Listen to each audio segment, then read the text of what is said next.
हाय दोस्तों, मेरा नाम है सतवीर और आप देखना शुरू कर चुके हैं बेस्ट टेक्निकल क्रिएटर। दोस्तों, आप सभी को यह सूचित किया जाता है कि इस वीडियो में हम सिर्फ एक ही बात बताने वाले हैं कि किसानों को जो बीमा मिलना है, यानी जो बीमा कराने वाले हैं, जो गेहूं की फसल उन्होंने बो दी है उसका वो बीमा करा सकते हैं। और उसकी जो अंतिम तिथि है वो है 31 तारीख, यानी 31 दिसंबर। आज से लेके 31 दिसंबर तक वो अपना बीमा अवश्य करा लें। और इस बीमा में क्या क्या लगने वाला है इसी वीडियो में हम बताने वाले हैं, शॉर्ट में समझेंगे। और अभी तक आपने हमारे चैनल को सब्सक्राइब नहीं किया है, सब्सक्राइब कर लीजिए ताकि हम आपके लिए ऐसी ही सुंदर सुंदर वीडियो लाते रहें। और दोस्तों, आज का जो सवाल है वो आप स्क्रीन पर देख रहे हैं, यही सवाल है और इसका आंसर आपको देना है। मैं पढ़कर नहीं बताऊंगा, आपको दिख रहा है स्क्रीन पर, आप देख सकते हैं। तो यही सवाल का आंसर आपको देना है। चारों ऑप्शन दिए हैं, आपको बताना है इन चारों ऑप्शन में से इसका आंसर क्या है। तो आप वीडियो के अंत में ये भी देख सकते हैं कि कल का हमारा जो वीडियो थी उसमें जो हमने क्वेश्चन पूछा था उसका आंसर क्या रहा। तो अब वीडियो के अंत में हम वो आपको दिखाएंगे। चलिए वीडियो को शुरू करते हैं।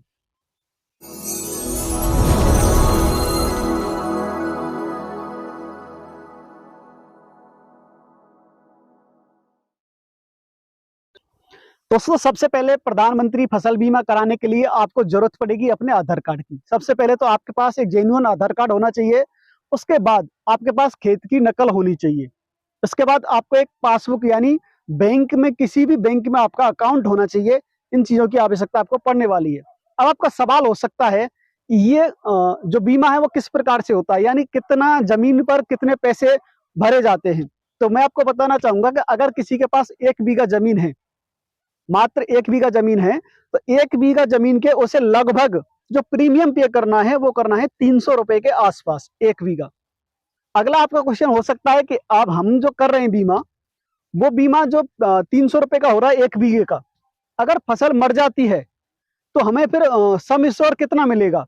तो मैं आपको बताना चाहूंगा, अगर फसल मर जाती है और 100% फसल मर जाती है, तो जो आपने 300 रुपए बीमा के लिए दिए हैं, प्रीमियम जो भरा है 300 रुपए का, उसमें आपको लगभग 22,000 रुपए के आसपास पैसे मिलने वाले हैं।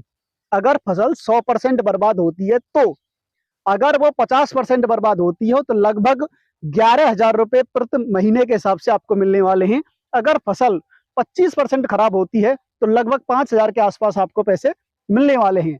अब इसकी बात कौन करेगा, यानी ये बताएगा कौन कि फसल कितने परसेंट बर्बाद हो चुकी है। इसकी बात होगी बीमा कंपनी के थ्रू या फिर पटवारी के थ्रू। आपके गांव का पटवारी खुद ये लिख कर देगा कि आपकी जो फसल है वो कितने परसेंट बर्बाद हो चुकी है। तो आपको सबसे पहले, अगर फसल बर्बाद हो जाती है या ओलावृष्टि या फसल गिर जाती है या बारिश के कारण बर्बाद हो जाती है, तो आपको क्या करना है, सबसे पहले अपने पटवारी को जानकारी देनी है और वहां की वो टीम आएगी और टीम आपकी जो फसल है उसको देखेगी और वो लिखकर देगी बीमा कंपनी को। अब बात आती है कि इसके अलावा मान लो कोई बटाईदार है, यानी वो खुद की भूमि नहीं है और बटाई पर उसने जमीन ली हुई है, तो उसका क्या रोल रहेगा। उसके रोल के लिए आपको एक रेंट एग्रीमेंट बनाना पड़ेगा। जैसे हम रेंट एग्रीमेंट किसी दुकान का बनाते हैं, किसी मकान का बनाते हैं, ऐसे ही लैंड का भी बना सकते हैं। लैंड यानी जमीन का, भूमि का, जो उपजाऊ भूमि है उसका भी एक एग्रीमेंट किया जाता है। उस एग्रीमेंट के थ्रू ही आप पॉलिसी करा सकते हैं, वरना नहीं करा सकते। अब बात आती है कि ये पॉलिसी, जो बॉन्ड है, ये हमें कहां से मिलेगा। तो आप किसी भी नजदीकी जनसेवा केंद्र पर जाकर ये पॉलिसी करा सकते हैं। बहुत ही आसान है। 31 तारीख तक, 31 दिसंबर 2022 तक ये पॉलिसी आप किसी भी नजदीकी जनसेवा केंद्र पर जाकर करा सकते हैं। बात आती है, ये जो रेंट एग्रीमेंट है भूमि का, ये कहां पर बनेगा। आप अपने नजदीकी किसी भी तहसील में जाकर इस रेंट एग्रीमेंट को बनवा सकते हैं। बहुत ही आसान है। बात आती है कि इसका खर्चा कितने आने वाला है। मैं आपको बताना चाहूंगा, इसका खर्चा मात्र 100 रुपए से लेके 150 रुपए के बीच में आने वाला है। 150 रुपए में आपको वो रेंट एग्रीमेंट बन के मिल जाएगा। अब बात आती है कि इसकी जो फसल बीमा है वो करने के कितने पैसे लगेंगे। मैंने आपको पहले ही बता दिया है, 300 रुपए के लगभग आसपास पैसा लगने वाला है 1 बीघे का। अब आप गुणा कर लेना कि आपकी जमीन कितनी है, इसके हिसाब से आप ले सकते हैं। अब एक नया क्वेश्चन आता है कि क्या मैं अपनी जमीन लगवा दूं और किसी दूसरे का खाता लगवा सकता हूं कि नहीं।